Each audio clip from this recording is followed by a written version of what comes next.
censorship. We were censored during the pandemic. They had to create something to get this war popping and for us to ultimately let all of these immigrants into this country illegally, and then for them to be able to say asylum seekers. That's basically what happened.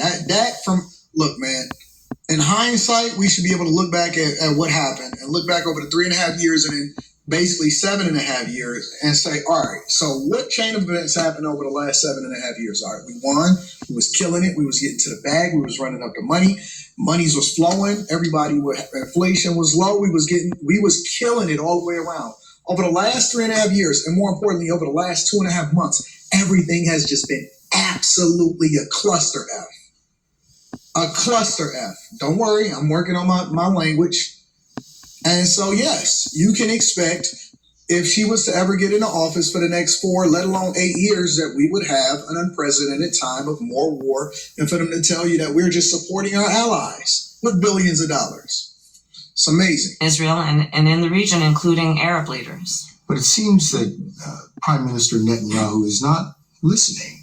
Well, Bill, the work that we have done has resulted in a number of movements in that region by Israel that were... Oh, shaky voice.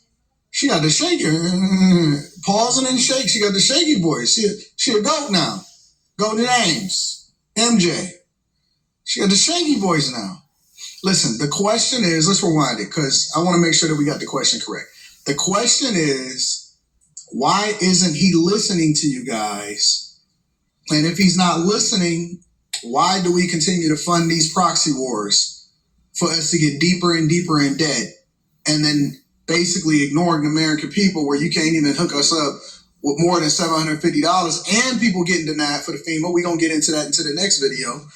But why isn't he listening? We don't want to hear about the work that you're doing. The question is, why isn't he listening, and why do you have the shaky voice? Pressure on Israel and in the region, including Arab leaders. But it seems that Prime Minister Netanyahu is not listening.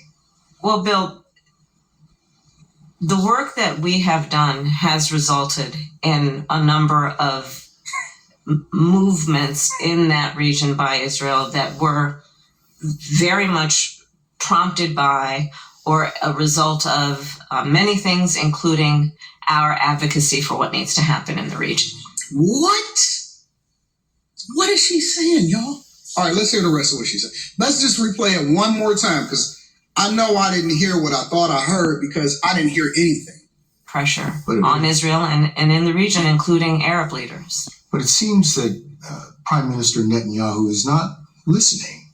Well, Bill, the work that we have done has resulted in a number of movements in that region by Israel that were very much prompted by or a result of many things, including our advocacy for what needs to happen in the region. What? Do we have a real close ally in Prime Minister Netanyahu?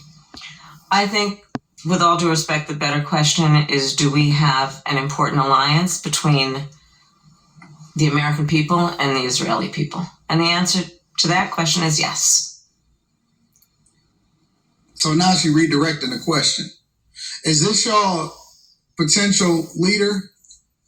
Is this the commander-in-chief that we need in office right now? Or do we need somebody else that's a little bit more firm, can avoid the word salad because I don't need no lifetime politician trying to spin things? I asked a specific question. Listen, don't say what the better question is. I'm not interested in that. Why isn't he listening to you? And if he's not listening to you, then why are we continuing to fund this war? And why do we continue to get involved in things that people understand that you're not going to do nothing different because they already got you over a barrel for whatever reason?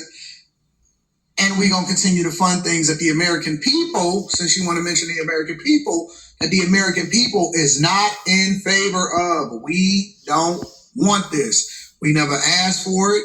Y'all never gave it to us and said, hey, what do y'all think about it? We don't want this at all. That's what it really comes back down to. We don't want it. We don't want it coming out of our pocketbooks. We don't want it coming out of our tax dollars. We don't want to continue to fund it. We don't want to continue to hear about it. We're not interested in it. It's not our business. And if we want to talk about humanitarian aid, how come ain't nobody talking about what's going on over in the Congo? Ever talked about what's going on over in Congo or Sudan? Y'all let me know what y'all think inside of the comments. Make sure y'all tap into the Patreon. Link is in the description. Also, Teach Henley, 40% off your first order.